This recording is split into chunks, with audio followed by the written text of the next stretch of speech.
Jo explicaré ara una història personal, meva, professional, de quan vaig començar. En l'any 1973 l'empresa va decidir implantar un sistema, un ordinador digital de control de procés en la refineria.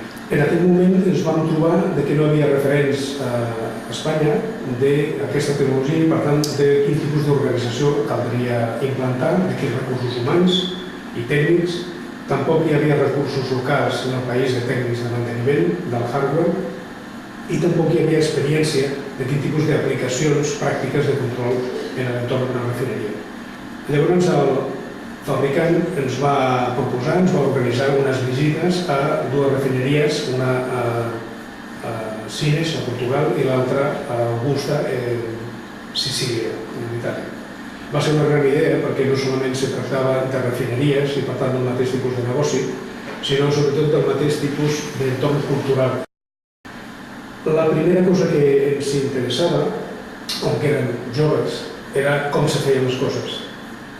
A poc us puc assegurar, i us trobareu vosaltres en la vostra vida professional, que va interessant no tant com se fa, sinó per què serveix, és a dir, quines són les oportunitats de negoci que aquesta tecnologia va donant, o bé quin tipus de problemes econòmics o tècnics resolen.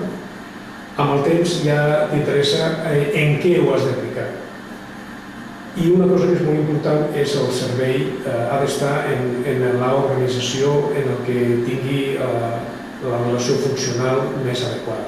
I aquesta va ser la primera experiència que vaig tenir, que quan s'instal·la tecnologia i copies d'una altra la seva idea d'innovació tècnica, també pots copiar perfectament la seva idea de com organitzar el servei.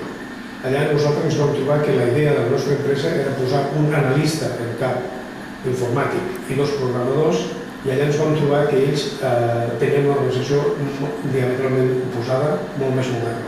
El que tenien era un tècnic de manteniment per al hardware, cosa que era necessària perquè no havia tècnic local, com passava a Espanya, un analista programador per tot el que fos software, tant d'aplicació com de sistema, i un enginyer d'aplicacions. Aquest era un enginyer químic amb formació en el software i la tecnologia de control. I era la clau del servei, cosa que la nostra empresa mai hagués tingut aquest punt de vista. De manera que heu d'estar preparats per assumir reptes d'innovació tecnològica i que la visió del jove enginyer o jove tècnic en general, que al començament li interessa com es fa, i és el normal, t'interessa la tecnologia. Després el més important és per què serveix i què és el que toca fer.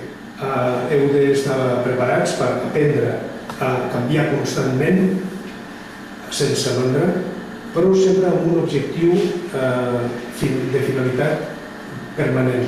Si canviem la missió i visió de l'empresa o del nostre servei, estem canviant la seva naturalesa.